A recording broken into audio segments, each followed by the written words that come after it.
पढ़ाई पढ़ाई पढ़ाई सर दर्द कर दिया है इस शब्द ने।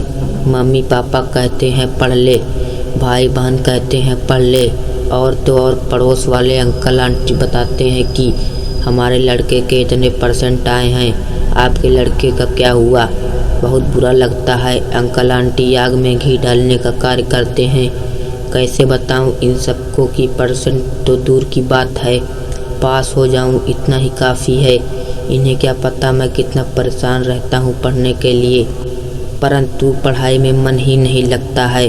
सोचता हूं कि कल पढ़ लूँगा, पर फिर अगले दिन सोचता हूं कल करूँगा। बड़ी मुश्किल से पढ़ने बैठता हूं तो फेसबुक की नोटिफिकेशन आ जाती है। मन करता है मैसेज चेक कर लेता हूं। फिर कुछ समय बाद किताब लेकर पढ़ने बैठता तो व्हाट्सएप की नोटिफिकेशन आ जाती है, तो सोचता हूँ कि 1 मिनट की तो बात है, मैसेज चेक कर लेता हूँ। फिर किताब छोड़कर व्हाट्सएप मैसेज देखने लग जाता हूँ। दोस्त ने बताया कि भाई आज तो मज़ा आ गया, चिकन डिनर कर लिया। इधर एक दोस्त, उधर दूसरा, तीसरा, सब के सब ऑनलाइन। फिर कि पेपर आने वाले हैं, मेरी तैयारी तो कुछ भी नहीं है। फिर मन को बड़ी मुश्किल से कंट्रोल करके मैंने मन से किताब लेकर पढ़ाई करने को बैठा ही था कि न्यू रिलीज होने वाले फिल्म का प्रोमो दिमाग में घूमने लगा। दोस्तों के साथ घूमकर आने का मन करने लगा, और अगर इन सब के बीच किसी दोस्त का फ़ोन आ गया फिर तो तुम किताबों की तरफ पलट कर भी नहीं देखोगे। उल्टा किताबों को इस बात का इंतज़ार में इधर उधर पड़ी रही है कि कब ये फ़ोन से फ्री होगा और मुझे उठाकर रैक में रखेगा भी नहीं। पढ़ना तो दूर की बात है। दोस्तों यही सब समस्याएं हैं ना जो तुझे पढ़ने से रोक रही हैं। कामयाब की जगह नाकामयाबी दिलवाने को तैयार हैं। अभी आप 18-20 साल के होंगे। यह समय आपके भविष्य को उज्जवल बनाने के लिए गोल्डन पीरियड है। अभी आपको दूसरे की नसीहतें सुझाव बुरे लगते होंगे जब वे कहते होंगे कि बेटा पढ़ाई कर ले, वो कर ले, भाई पढ़ाई कर ले, तेरी ज़िंदगी बन जाएगी। बहुत बुरा लगता होगा, परंतु आज मैं आपको कुछ ऐसी बातें, टिप्स बताने जा रहा हूँ जिससे जानने और अपनी ज़िंदगी में अपनाने के बाद आप पहले से ज़्यादा पढ़ाई करने में कामयाब हो सकते हैं और अच्छी पढ़ाई करके पढ़ने की आग लग जाएगी और बोर्ड के पेपर में अच्छी परसेंट लाकर अपने माँ बाप का नाम रोशन कर सकोगे।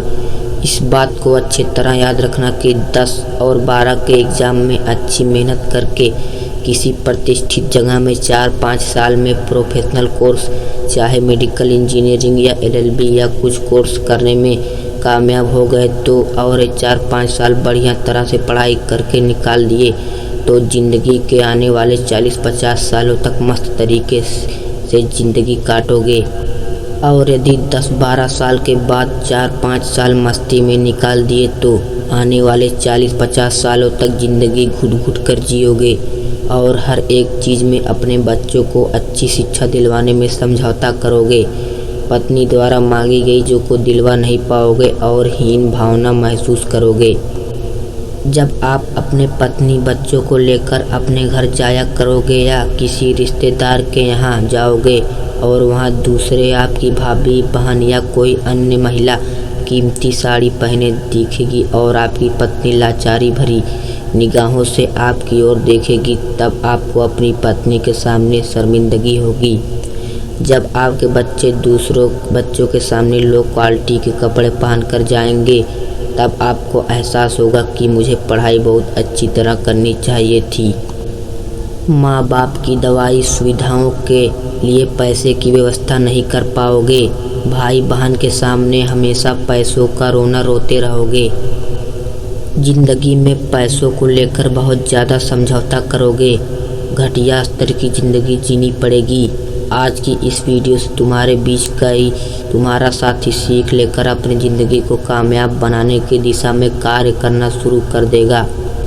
दोस्तों, आगे से जब भी आप पढ़ने बैठोगे तो व्हाट्सएप, फेसबुक की नोटिफिकेशन आने पर जब आपके अंदर से आवाज़ आए कि केवल कुछ मिनट की बात है, तो उस समय आपको केवल इतना ही अपने आप से कहना है कि बाद में देखूँगा, बाद में देखूँगा, बाद में मैसेज चेक कर लूँगा। थोड़ी देर बाद देखूँगा, थोड़ी देर बाद देखूँगा, 15 मिनट बाद देखूँगा। इस समय आपको अपनी इच्छा शक्ति को मजबूत करना है कि अगर कह दिया तो मैसेज बाद में देखूँगा। तुम देखोगे कि ये शब्द जादू की तरह कार्य करेंगे और आप लगातार पढ़ाई करते रहने में सफल हो सकते हैं। फिर आप अपने टारगेट मतलब 1 चैप्टर 2 चैप्टर को याद कर लिया, मज़ा आ गया, आज मैंने मोबाइल नहीं देखा, और 2 चैप्टर याद कर लिए। अपनी इस उपलब्धि पर अपने आप को शाबाशी दे सकते हैं। दोस्तों, जब भी तुम्हारा मन पढ़ने का ना करे, याद रखिए, जब भी तुम्हारा मन पढ़ने का ना करे, केवल एक छोटा सा काम करना है। अपने आप से कहना है कि चलो 1 घंटा बैठ जाता हूँ, 1 घंटा बैठ जाता हूँ। सिर्फ 1 घंटे की तो बात है। बस आप किताब लेकर बैठ जाओ, चाहे कुछ पढ़ो या नहीं, कुछ समझ में आए या नहीं, बस बैठ जाओ। किताब लेकर 1 घंटा बैठे रहो। धीरे धीरे तुम्हारे मन में खुद ही ये बातें आएंगी, जब बैठ ही गया हूँ तो कुछ याद कर लेता हूँ। 1 घंटे बाद दोस्तों से बात कर लूँगा, उसके बाद व्हाट्सएप फेसबुक के मैसेज चेक कर लूँगा, उसके बाद मैं दोस्तों के साथ घूम आऊँगा। दोस्तों, याद रखिए, ये फार्मूला ज़रूर कामयाब होगा। अगर आपने थोड़ी बहुत इच्छा शक्ति दिखाई है, जब आप 1 घंटा पढ़ने की आदत डाल लेते हो तो हर एक हफ्ते उसमें आधा घंटा जोड़ते चले जाओ। इस तरह आप देखोगे कि कहा तो बिल्कुल भी नहीं पढ़ रहा थे और अब अपनी मेहनत लगन से 1 महीने में आपकी पढ़ने की सीटिंग 2.5 घंटे की हो जाएगी। आप में से ही बहुत से लोग इस फार्मूले को अपनाकर अपनी पढ़ाई की सीटिंग बढ़ा सकते हैं। दोस्तों, आप इसका प्रयोग करें और इस कार्य में सफल होने के बाद आप अपना अनुभव के माध्यम से अपनी हमको बता सकते हैं, क्योंकि यह बात मनोवैज्ञानिक रूप से बिल्कुल सही है कि जब आप किसी काम को 21 दिनों तक लगातार करते हैं तो वह आपकी आदत बन जाती है। पेपरों के दौरान यदि आपका दोस्त आपसे मिलने के लिए कहता है तो आप उसे मना कर सकते हैं। आप अपनी पढ़ाई का रोना रो सकते हैं, भाई मेरी तो तैयारी बिल्कुल नहीं है, कुछ याद नहीं कर पाया। भाई, अगर मैं फेल हो गया या नंबर कम आए तो घर वाले मेरी ऐसी की तैसी कर देंगे।